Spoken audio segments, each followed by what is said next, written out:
That's the problem with the world today. Y'all wanna talk but don't wanna play. Stuck in my conscience, feeling the pain. Why do you start shit and not take the blame? That's the problem with the world today. Y'all wanna talk but don't wanna play. Stuck in my conscience, feeling the pain. Why do you start shit and not take the blame? I watch MrBallen. I don't know if any of you guys watch MrBallen or not. But he tells like scary, distressing, whatever stories. So if you have a thing against any of that, or just discretion advised, crazy something will ensue. So yeah, let's have some fun. I'm always interested in the stories. This is a brand new one, just came out. Someone in this photo has an evil secret, MrBallen. Go show him some love. This man's got 5 million subscribers telling these stories. And I've binge watched them all in like a week. It was terrible. But this is the new one that just came out. I'm going to watch it anyways. So I might as well react to it and have some fun. So you guys smash that like button, subscribe, comment, hit that bell. If you like me doing videos like this, let me know. We'll do some more of them and post them on the channel. So here we go. Someone in this photo has an evil secret. Ooh. The ending to this story is very abrupt and very upsetting. But before we get into today's story, if you're a fan of the strange, dark, and mysterious delivered in story format, then you've come to the right place, because that's all we do, and we upload once or twice every week. So if that's of interest to you, please offer to curl the like button's hair for their wedding, but then repeatedly touch the top of their ear with the curling iron. Also, please subscribe to our channel and turn on all notifications so you don't miss any of our weekly uploads. All right, let's get into today's story. Good stories, man. I love it.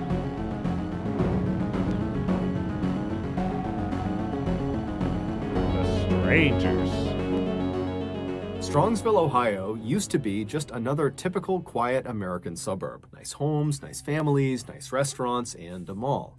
But in late 2017, a discovery was made in Strongsville that put this town on the map in the worst way possible. To understand this discovery, we need to go back to early 2016 when this town's nightmare began. In early 2016, two longtime Strongsville residents, Bruce and Melinda Pleskovic, received some very exciting news. Their 20-year-old daughter named Anna and her 20-year-old fiance named Jeff had just told them they were expecting a baby girl. And so Bruce and Melinda were totally excited about the prospect of finally becoming grandparents, but at the same time, they knew Anna and Jeff did not have very much money. Anna still lived at home with Bruce and Melinda. She did have a job, but she made very little money. She was a waitress at a local Applebee's restaurant. And as for Jeff, he had a better job working as a service technician for a heating and air company, but he didn't have enough money to support him and Anna. In fact, he didn't even have enough money to move out of his parents' home. He was Good thing he's not trying to do it in 2022, right? Oh, I'm kidding. I don't know if they're still here or not. I shouldn't be.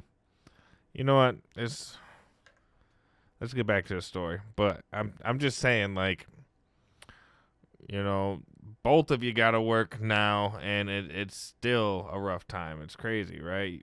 There isn't that like 9-to-5 job that supports the whole family type of thing that you used to have back in the day. Still lived at home with Bruce and Melinda. She did have a job, but she made very little money. She was a waitress at a local Applebee's restaurant. And as for Jeff, he had a better job working as a service technician for a heating and air company, but he didn't have enough money to support him and Anna. In fact, he didn't even have enough money to move out of his parents' home. He was still living with them on the other side of Strongsville. And so this couple, they're really excited about their baby, but Bruce and Melinda are thinking, you know, we really got to find a way to support them because they are just not prepared for this first child. And so Bruce and Melinda, they talked it over and they decided the best way to support this young couple was to tell their daughter if she wanted to, she could invite Jeff to come stay at their house. That way the two of them could be together, and once they had their daughter, Bruce and Melinda could be the great grandparents and help take care of the baby. And in general, this would allow the couple to just continue to save money and move out when they were ready. And so when they told Anna they were willing to do this, Anna was so happy. She was so grateful. Nice of them. She called Jeff, and Jeff was equally happy and grateful and said, yes, I would love to move in with you guys. So it took several months, but finally in June of 2016, which was the same month that Jeff and Anna welcomed their daughter to the world, Jeff would leave his parents' home and move into Bruce and Melinda's home. And almost immediately after he moved in, he and the rest of Anna's family began experiencing some very strange and disturbing things around their property. Just a few days after Jeff had moved in, he and Anna were home alone. They were on the main floor of the house and they were having dinner at the kitchen table. And at some point, Jeff just happened to glance out one of the back windows that looked out into their backyard. And now this property had this huge sprawling backyard. Basically, they had all these houses kind of in a row, and they all had almost like a communal backyard, this big open space. It's a real photo of their backyard. And so Jeff is looking out into this huge backyard, and he sees off in the distance something strange. He doesn't really know what he's looking at because it's nighttime, it's dark, but he stands up and he walks over to the window, and as he's looking out, he sees way off on the backside of their property are these four strangers just standing there, appearing to be smoking something, and they're just kind of looking up at the Pleskovic house. And so Jeff is looking out the window at these four, not really sure what to make of them, and he calls Anna over, and so Anna walks over, and the two of them are looking out, not really sure what to do. I mean, on the one hand, these four people, who they clearly didn't know, or they believed they didn't know, were definitely trespassing.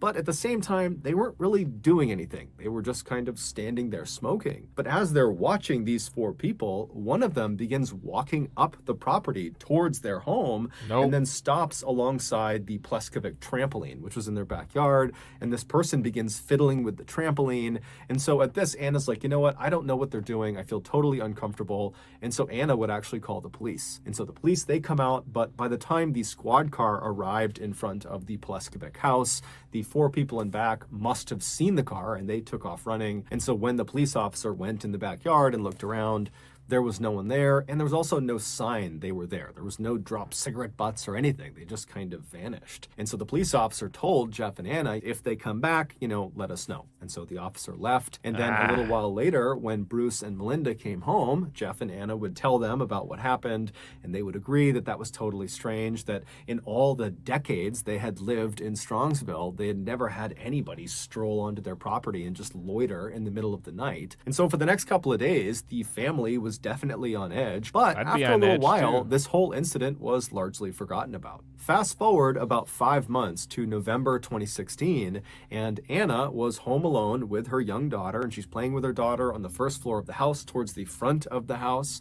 And as she's playing with her daughter, she suddenly hears what sounds like someone trying to open the back sliding glass door on the back of the house. And so instinctively, Anna thinks, okay, Jeff must be out there, or my parents must be out there, and they don't have a key or something. And so she scoops up her daughter and she begins walking towards the back of the house to open this door for them. And when she walks into one of the back rooms, before she reaches the back door, she happens to look out one of the windows that looked out into the backyard.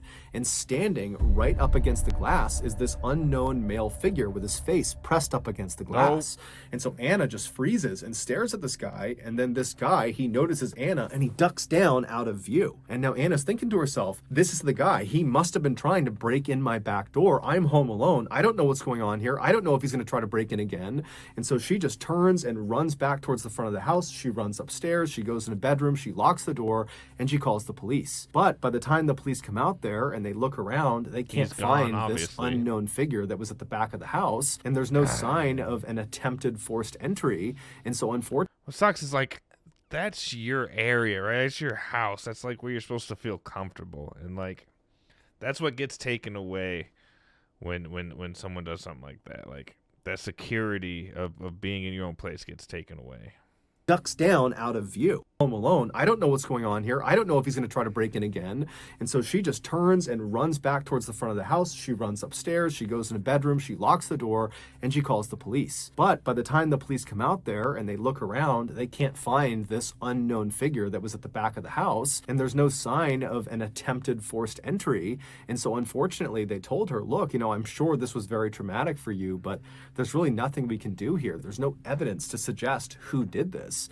And so please just, keep your house locked. And if you see anybody suspicious on your property, call us back. And so naturally, after the police left and Anna had a chance to contact Jeff and her parents, they were horrified and they rushed home to comfort her. And then after the initial shock of this incident had worn off, the family began to speculate, do you think this might be connected to those 4 strangers we saw on our property a few months ago? It just seems odd that those 2 things would happen so close together.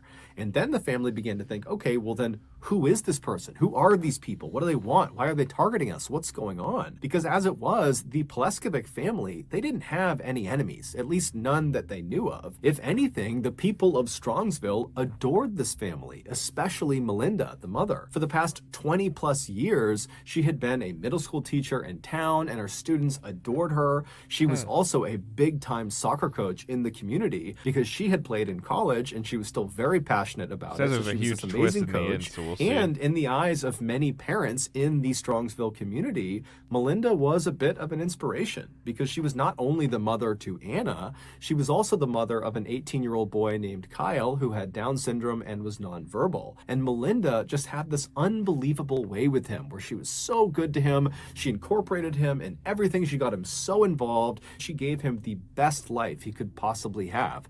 And so anytime you saw Kyle with his mother, Kyle would be all smiles. Even though Kyle couldn't speak, it was so obvious his mother made him incredibly happy. But regardless of the reason for these strangers to be lurking around their property, the Pleskovic family was now totally on edge and found themselves constantly looking out the windows, especially at night, in fear these strangers were going to come back and might try to break in again. And unfortunately, these strangers would come back. In January of 2017, so 2 months after Anna saw that unknown figure at the window and heard the back door sliding around, Bruce's car was broken into. It was sitting in the driveway of their property. Someone got inside of it and stole his laptop. And so Bruce, he calls the police and he says, I've got to believe this has to do with the people that are harassing my family.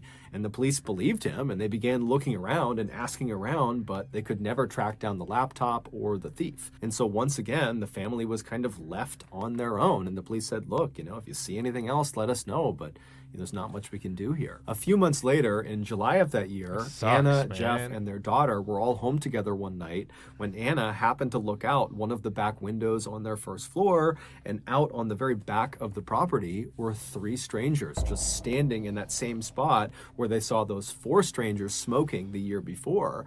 And these 3 strangers are just standing there looking up at the house. And so horrified, Anna calls out to Jeff and says, look, there are 3 people in the back of our property. And so Anna, she pulls out her phone and she's calling the police. And as she's calling the police, Jeff, who's totally upset that there are these people harassing him and his family and making them feel unsafe, he just grabs a flashlight and storms out the back door to go confront these people. But as soon as Jeff went out the back door, before he could even shine the light on them, the 3 people had turned and ran and vanished. And so finally, when the police did show up, they were aware of all the calls they had gotten from this family. And so they went out there and they did a serious search for these 3 strangers, but like always, nothing was found. And so the family once again was told, if you see anything else, let us know. Sorry, the following I'd sell month, my which house was at that August, point. Anna I'm was out of there. home with her daughter, along with her mother, Out. who was upstairs. And as Live Anna somewhere is in the else, I don't front of care. the house in the playroom with her daughter, Sell it. she hears the sound of somebody trying to open that back sliding door. And now immediately her radar is up because she knows what happened the last time she heard the sound. There was that person in the window. But she's thinking, okay, I can't just immediately call the police. I need to at least look and see if there's someone that I know at the back door. And so she scoops her daughter up, she stands up, and she walks around to the edge of the room she's in, and she kind of peeks her head down this hallway that will give her a clear view of this back sliding glass door. And once she finally has a full view of whoever is there, she screams because there are 2 large adults, as she would say, standing at the back door trying to force open this door. And so when she screams, these 2 strangers, they hear it, they turn around and they run. And Melinda, she was upstairs, she hears her daughter screaming, she comes flying downstairs, she's trying to figure out what's going on. Anna is hysterical, the baby's crying, and so Melinda actually calls the police about what her daughter has just seen. The police come out, they search the property, they can't find anyone, and so again, the police leave and they tell the family, look, I'm sorry this is happening to you, but we can't do anything. So please just let us know if anything else happens, and we'll be out here as soon as we can. Move your ass we're bound to out catch of these there, people, but please. right now we just don't have much to operate on. The following month, which was September, one of Melinda's car keys would go missing. And whoever had these keys, whoever had stolen these keys, would use it to randomly start Melinda's car in the middle of the night. And they also used it to set off her car alarm at odd hours of the night. And then also during this time frame that her keys were missing, they also discovered that there were nails jammed into the tires of Bruce's car. And so, of course, you know, the family calls the police and tells them about what's going on, but the police can't do anything. And so, very frustrated, Melinda actually takes to Facebook and posts that someone's stolen her keys and please just give them back.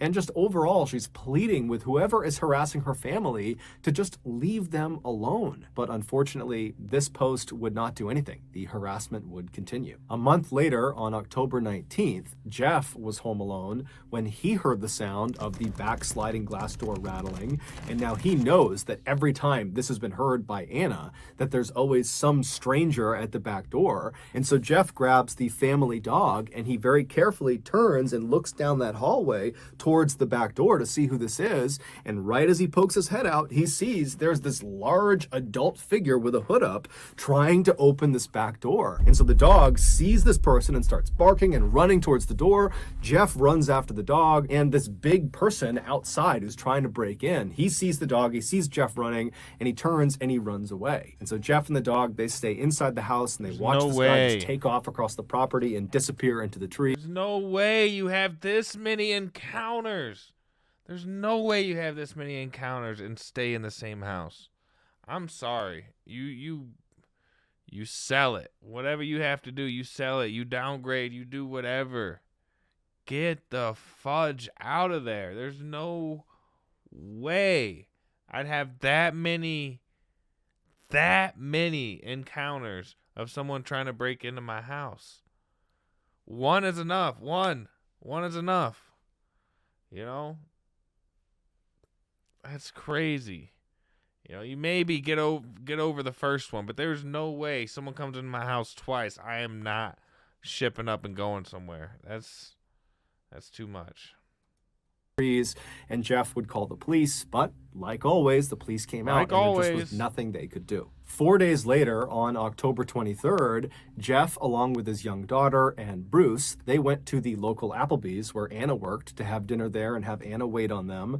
And then after they were done eating, they said their goodbyes to Anna. They left the restaurant, they hopped in their cars, and they drove back to their house. When they got there, Bruce was the first up the steps, and he got to the front door, and it was locked, and so he knocked. And Kyle, his son, he came and unlocked the door. Bruce went inside, followed closely behind by Jeff, who was holding his daughter. They get inside, and Bruce walks through the house to the back of the house where the kitchen is. He flips on the lights, and there's something on the kitchen floor. And when Jeff sees it, he immediately turns around and runs out of the house carrying his daughter. He grabs Kyle along the way and just takes them straight out of the house. And then once Jeff was outside, he called 911. And when you listen to his 911 call, it sounds like Jeff is unable to process what he has just seen. 911, what's the address of your emergency? Somebody's been attacked in my house. Somebody's been what? Attacked. They attacked who? Who was attacked? Mel Pleskovic. Mel Pleskovic was attacked. He was attacked by whom? Do you know? She was. No, we just came home. She's on the kitchen floor. Jeff and Bruce had just discovered Melinda lying on the kitchen floor. She'd been stabbed over 35 times and shot 3 times. She would be rushed to the hospital, but she would die that night. Although the family was in shock and couldn't even begin to process what had just happened, they were all acutely aware that whoever had done this to Melinda had to be connected to all of these strange and suspicious people that had been lurking around their property for the better part of 2 years. In fact, literally after Jeff had called 911, Bruce was inside in the kitchen kneeling next to his dying wife, and he called 911 and he would tell the dispatcher that the Strongsville Police Department really dropped the ball. 911, what city is the emergency in? Please come to 1 for Blazing Star. I think my wife's dead. Someone, we've had people breaking into our fucking house, sir, and now someone killed her. Sir, tell me the city you need to talk to. Jeez. Strongsville, Ohio. Okay, you need to be transferred. Jesus. Don't hang up. 911, what's the city of your emergency? Strongsville, Ohio. We have people on the way already. What's the address? For Blazing Star. I think someone killed my wife. You think someone killed your wife? Yeah, it looks like she has stab wounds on her back. We've had people trying to break into our house all year. Sir, I stealing. understand. Sir, I need to ask you questions, okay? Are you there right now? I just got in the door with my new son-in-law. My son Kyle was here Okay, with her. sir, what I want you to do is walk outside. The Strongsville Police Department would come out in Jesus. force for this case, and they would solve it in just 4 days. And when they went public with who killed Melinda, no one could believe it. Back on October 23rd, so this was the night Melinda was discovered, Jeff, along with his young daughter and Melinda and her son Kyle, they were all together in the house. And at some point, Jeff had put his daughter down in her playpen and then went into the kitchen where Melinda was. And he walked up to her, pulled out a knife, and stabbed her over 35 times. And then when Melinda fell to the ground, Jeff drew a gun and shot her 3 additional times to make sure she was dead. Now, while he was doing this, his daughter is literally just a few feet away, and Kyle, presumably, is also right nearby. But he has no way of understanding what's happening to his mother. And so with these 2 totally innocent lives just right nearby, Jeff would clean off his weapons, and he'd take off his bloody clothes, and he would hide them inside of his car, and then he would just scoop up his daughter, and he would leave the house, leaving Kyle alone in the house with his dying mother in the kitchen, just leaves him there, shuts the door, locks it, and then Jeff and his daughter would drive. Stop it. Oh my God, man. That is so terrible. What a terrible human being. You're a terrible human being in the first place for taking somebody's life. But then, my God.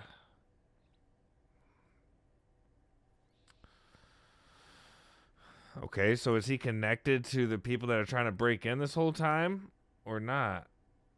Oh my God. With these 2 totally innocent lives just right nearby, Jeff would clean off his weapons, and he'd take off his bloody clothes, and he would hide them inside of his car, and then he would just scoop up his daughter, and he would leave the house, leaving Kyle alone in the house with his dying mother in the kitchen, just leaves him there, shuts the door, locks it, and then Jeff and his daughter would drive to Applebee's to have dinner with Melinda's husband and her daughter. And then after several hours, when they got back to the property, Jeff knew what was waiting for them inside, and he still allowed Bruce to go inside first and discover his dying wife on the kitchen floor. Very little is known about why Jeff did this, because Jeff has actually never come out and given his motive for the crime. The running theory is that Jeff actually was not going to be able to pay for the wedding, which was coming up in a couple of days, and the wedding venue had actually contacted Melinda and said, hey, we're canceling the wedding because your future son-in-law can't pay for it. And so Melinda apparently confronted Jeff about his financial troubles, and the theory is he snapped and killed her. However, that can't possibly be the entire story for why he did this, because it would turn out Jeff was found to be responsible for literally every single suspicious event that had taken place around the Pleskovic property leading up to the attack. Meaning, every time they had seen strangers lurking around their property or people trying to break into their house, that had been because of Jeff. Either it was literally Jeff outside being one of these suspicious people, or he had asked friends or hired someone or groups of people to pretend to be suspicious people on the property, or Jeff had been the only person to see these suspicious people, and then miraculously when other people attempted to look outside, they were gone. And so obviously Jeff was lying. And so I actually had the opportunity to speak with one of Jeff's childhood friends who was actually living roughly in the Strongsville area when this horrible murder took place. And what this person told me is that what is kind of generally accepted as why Jeff did this, according to the people in Strongsville, is that Jeff apparently loathed Melinda. Even though she had opened her house to him, he loathed her. And as soon as he moved in 2016, he began plotting to kill her. And so all of these suspicious events were Jeff's attempt at building this really intricate alibi that they had these strangers out there that were targeting this family, and so that when she would... So, like, if it was, like, premeditated that much, did he, like, marry her and have a kid with her daughter just to kill her? Like, is that what's going on right now? that what is kind of generally accepted as What why in Jeff the did this, according to world? the people in Strongsville, is that Jeff Crazy. apparently loathed Melinda. Even though she had opened her house to him, he loathed her. And as soon as he moved in 2016, he began plotting to kill her. And so all of these suspicious events were Jeff's attempt at building this really intricate alibi that they had these strangers out there that were targeting this family. And so that when she would ultimately be killed by him, it would look like these strangers had done it. And at first, it totally worked. Everybody believed, the police, the family, friends, that strangers had broken into the house and killed Melinda. In fact, there was so little suspicion on Jeff after her murder that Jeff actually served as a pallbearer in Melinda's funeral. But ultimately, the police would discover the knife and some bloody clothes in the back of Jeff's car, and so they would arrest him and they would present this mountain of evidence against him, and Jeff... Oh, what a POS person, man. Are you kidding me? You would have the audacity to carry her. Jeff would confess to killing Melinda. However, he wouldn't give any additional information about the crime. He would just basically say, yes, I did kill her. He would also never give an apology or explanation to the family. He would ultimately be sentenced to life in prison with the opportunity for parole after 33 years. During Jeff's trial, there was this totally heartbreaking moment when Bruce, Melinda's husband, spoke. And he would say their son, Kyle, does not understand that his mother is gone. How is he even up for parole is my question. How is that not like a clear case of this man should never be allowed out with people, with civilization? 35 times stabbed, shot. Left a kid with Down syndrome with his dying mother there. Just locked the doors. Walked away. Went and had dinner with the rest of the family like nothing happened. Let the husband walk in first to find her like that. Carries her dead body with the rest of them. Excuse me. That man goes down for life. I don't care. I don't care.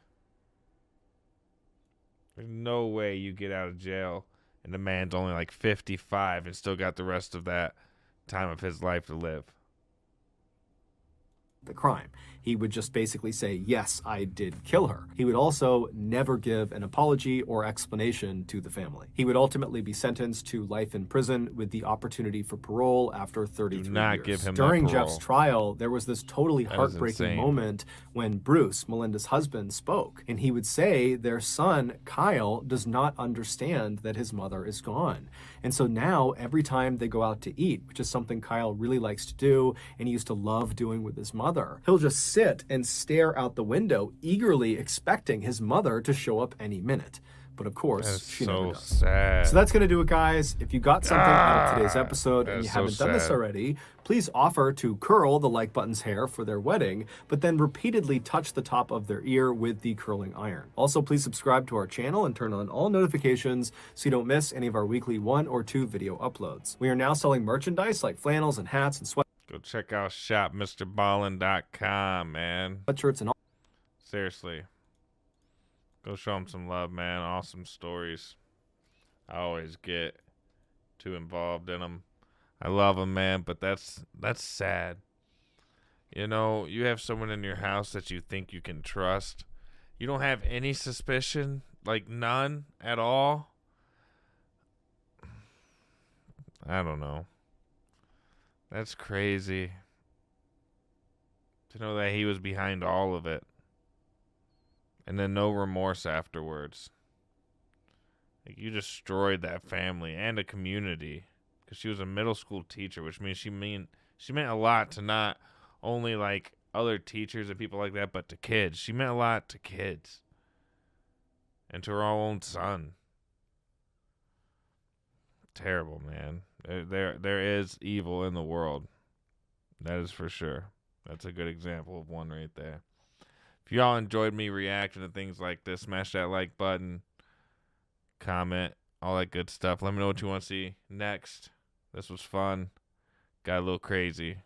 But I'm always interested in the dark and mysterious. I'm Casual. See you in the next one.